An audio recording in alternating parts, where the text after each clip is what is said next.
እነዚህ ሰዎች ለብቻ አውጥታችሁ መምታቱን አታቁሙ። እኔ በጣም ካጠገባችሁ ነኝ። እነዚህ ሰዎች ጸረ መካነ ኢየሱስ ጭምር ናቸው። ቅድም እንዳላችሁ እኔ የመካነ ኢየሱስ ጠላት ናቸው ብዬ ነው መፈረጃቸው እንጂ የመካነ ኢየሱስ ልጆች አላቸው። ለምሳሌ እንደማያውቋት የምታውቁት በጣም አደገኛ ፖለቲካ አንተ የኦሮሚያ መካነ ኢየሱስ ነው ወይስ የኢትዮጵያ መካነ ኢየሱስ አለኝ ሰው በጣም ይገርመኝ። የኦሮሚያ መካነ ኢየሱስ የሚባል አንድ መካነ ኢየሱስ የለም በኢትዮጵያ ውስጥ። ማነው እንደዚህ ያለ? ዴቭ ነው ዳዊት ነው ዴቭ ነበር ነው ዳዊት ነው እንደዛ ብሎ ይጠይቃል። በጣም አፈርኩ። የሌላ ፖለቲካም አጀንዳ ሌላም ነገር አለ ማለት ነው። የኦሮሚያ መካነ ኢየሱስ ነህ ወይስ የኢትዮጵያ አለኝ። እኔ ደግሞ ካመንኩ ቀን ጀምሮ የኦሮሚያ መካነ ኢየሱስና የኢትዮጵያ መካነ ኢየሱስን ሰምቼ አላውቅም። ጌታ ምስክሬን። ኧረ ስለ እግዚአብሔር እንትን ቪዲዮ ላኩልኝ። ይሄን እንደዚህ ሲል ደነገጥኩኝ። አሁን ደግሞ ሰምተነዋል። እኛ ባለንበት ነው ያለው። ሰው ሌላ መዋሉ ተራን እየተደራጀ ነው ማለት ነው እንዴ? ምን መዋሉ ተራን? እነዚህ ሌሎች አደገኛ ወንበዴ ሽፍቶች ናቸው እንጂ መካነ ኢየሱስን በዚህ ደረጃ ያዋረደ ሰው ከእናንተ ማለት ሰምቼ አላውቅም። ኦሮሚያና ኢትዮጵያ ብሎ ቆይ በደንብ አልሰማሁም መሰለኝ። ምን አለ ነው ያላችሁት? ገባ ባለፈ ከነሱ ጋር በነበርኩ ጊዜ አንተ የኢትዮጵያ መካነ ኢየሱስ ነው የኦሮሚያ መካነ ኢየሱስ አለኝ።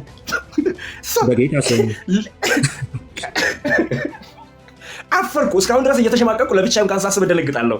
ሰው ምን ማለት ነው? እዛ ጋር ሞዋ ተዋህዶ እንዳለ እዚህ ጋር ሞዋ መካነ ኢየሱስ ተፈጠረ ማለት ነው። እንዴት ነው የምታቆሟቸው ስትሉን እነዚህን ነገሮች ዛሬ ለመሪዎች ለመላክ እነዚህን ቪዲዮዎች ሰብስቤያለሁ። የኦሮሚያ መካነ ኢየሱስ ያለችው ያስረዱኝ ለኔ። እኔ ወይ ኦሮሚያ ከኢትዮጵያ ለመሆን ልወስን ያኔ። አሁን ያለው የኢትዮጵያ ወንጌላዊት ቤተክርስቲያን መካነ ኢየሱስ ውስጥ ነው። አያችሁ፣ በዚህ ደረጃ የተላከ አደገኛ ሰይጣናዊ እና ፖለቲካዊ አጀንዳ አላቸው እነዚህ ሰዎች።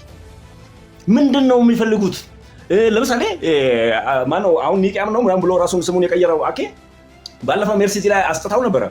የነ ሚኪያስ ወንድም ፓስተር ሚኪያስ ወንድሙ ቸርች ባይብል ስተዲ ውስጥ ያለ ሰው ነው። እዛ ጋር ፔንቴኮስታል ጋር ያመልካል፣ እዚህ ጋር ደግሞ ፔንቴኮስታልን ይሳደባል። ምንድነው? እዛ ጋር ባይብል ስተዲ ያስተባብራል፣ እዚህ ጋር ሌላ፣ እዛ ጋር አብሮ ይዘምራል፣ እዚህ ጋር ሌላ። ከነዚህ ሰዎች ጀርባ እርግጠኛ ሆኜ የምነግራቸው እኛም በቅርቡ የምንደርስበት አደገኛ ፖለቲካ አለ። አስባችኋል? እነ ሚኪ ጋር ያው ሚኪ የተቀባ እግዚአብሔር ቃል እዚህ ነበረው ሁላችንም የምናውቀው። እነ ሚኪ ጋር ባይብል ስተዲውን እየመራና እዛ ውስጥ ቴሌግራም ግሩፕ ውስጥ ተቀምጦ ባይብል ስተዲውን እየተካፈለ በአካልም ፎቶም ጭምር እየወጣ እዚህ ጋር ደግሞ ፔንቴኮስታልን ለመሳደብ ሲዳዳው ሰው ከዚህ ሰው እየጀርባ የሆነ ተልእኮ እንዳለ ነው የምረዳው። የምን ቸርችን የማፈራረስ የመበታተን ይሄ እንዲህ አይነት ሰይጣናዊ አካሄድን እኛ ምን እንሄድበታለን? ምንተው አይደለም። ከኔ ጋር ደግሞ የተጀመረው ትግል ቸርች በእንደ አብዱሰላም አይነት የካውንስል የቤተክርስቲያን ውሳኔን የማይቀበሉ ሰዎች ተሞልቷል ሊሉ ነው። እኔ የትኛውንም ውሳኔ ለመቀበል የራሴ አይምሮ አለኝ። እኛ እኮ ሊወሰኑ የነበሩ ብዙ አጀንዳዎችን በሚዲያም በአካልም በመቃወም ያስቀረን፣ አሁንም አንዳንድ ውሳኔዎች ካስፈለገና ትክክል መስሎ ካልታየ ለመቃወም መብት ያለን የቸርቿ ባለሙሉ መብት ነን። ለምሳሌ ለመቀበልም ተቃውሞን ለማክበር ባለሙሉ መብት ነን። ቸርቿ መብትን የምትነፍግ አይደለችም። ሰው ይሄን ነው የምላችሁ። ከነዚህ ሰው ጀርባ ያለ ነገር ገና እየተገለጠ ይሄዳል። እኛን እንኳን የኢትዮጵያና የኦሮሚያ እኛ ሰምተን ይሄ እንደ ቀላል የምናየው ነገር አይደለም። እኔ ኦነስቱ ጋር አሁን ነው የሰማሁት እንደዛ ማለቱ። ይሄ እንደ ቀላል የሚታያል እናስቼ ነበሩ እንዴ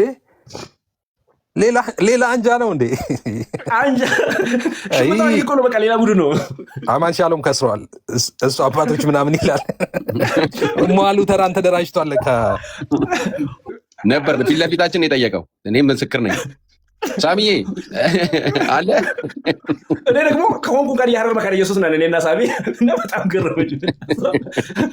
እየተገለጠ የሚሄድ ነገር አለ። አሁን ዮኒ ማኛ ቤትም አይታችኋል። በሌላ ቋንቋ ማለት ነው። ዮኒ ማኛ ከሌሎች ክርስቲያኖች ጋር ተጣልቷልና እዛ ጋር ፖለቲካ ልስራ ነው። ጤናማ አይምሮ ብኖረው እናንተ ጋር ልምጣና እንነጋገር ቢል በጣም ደስ ይለኛል። ከእናንተ ጋር አሁን እናንተ እንደምታደርጉለት አይነት ጥሪ አድርጉ፣ ብትከራከሩ እኛም ተቀምጠን እንሰማችኋለን። ምን ችግር አለው? የምን የምናፍርበት? ያ የእናንተ ራቁት እስከዛሬ እኛ ትምህርታችንን ስናስተምር ያልተገለጠው እሱ የሚያመጣው ራቁት፣ እሱ የሰጣችሁ ልብስ ካለ ያውልቅላችሁ፣ እናንተም አትፍሩ። እሱ ያለበሳችሁ ካለ ቅድም እንዳላችሁ እናቱም ሙሉ ወንጌል ነው እንዳላችሁ እናቸው እንዳላችሁ እሳቸውንም ራቁታቸውን ያሳየን። እኛም ማየት እንፈልጋለን ራቁቱን። እስካሁን ድረስ ራቁት ግን አይተን አናውቅም። አንድ ቀን የመካነ ኢየሱስ ትምህርትን ለማስተማር ያፈረበት የመካነ ኢየሱስ አገልጋይ እኛ ጋር ገጥሞን አያውቅም። እነ ሳሚ እኮ መካነ ኢየሱስ መሆኔ ከመጀመሪያ ጀምሮ ያውቃሉ። ሁሉ ነገር በግልጽ ፊት ለፊት ነው። የኛ ቸርች ግልጽ ነው፣ ይታወቃል። ለምንድን ነው ሙሉ ወንጌል ያኔ ራቁት ያልሆነችው? ለምንድን ነው አማኑኤል ብረት፣ ለምንድን ነው መሰረተ ክርስቶስ ሌሎች ወንጌላውያን ራቁት ያልቀሩት? ያኔ ራቁት ያልቀሩበት እዚህ ጋር በተጨባጭ ያስተማረው ትምህርት ራቁት ያላስቀራቸውን አንድ ማንም ጋንጃ በልባንጃ ጭሶ የመጣ ሰውዬ ሶሻል ሚዲያ ላይ ተቀምጦ ከዛ በኋላ ራቁት ሊያስቀራት ማን ነው? እሱ ያለበሳችሁ ልብስ ካለ እሱ ያውልቅ። በቃ እሱ እንደዛ ነው ማምነው። የእሱ ከሆነ ይውለቅላችሁ። ግን እስካሁን ለብሳችሁ ያላችሁ ክርስቶስ ከሆነ እንኳን እኛ አይደለም የሰማይም የምድርም ኃይል መጥቶ ሊያወልቅላችሁ አይችልም ያለ እግዚአብሔር ፍቃድ። እሱም በግልጽ ነገር ግን ክርክሩ ፊት ለፊት ያድርግ። የየትኛው ቸርች አገልጋይ እንደሆነም ደግሞ ራሱን ይግለጥ። እኔም መታወቂያን እዚህ ላይ ባሳያቸዋለሁ። እሱም ቸርች ውስጥ የሚያገለግልበት ቸርች ውስጥ ማንነቱን የሚገልጥ ማስረጃ ያምጣ።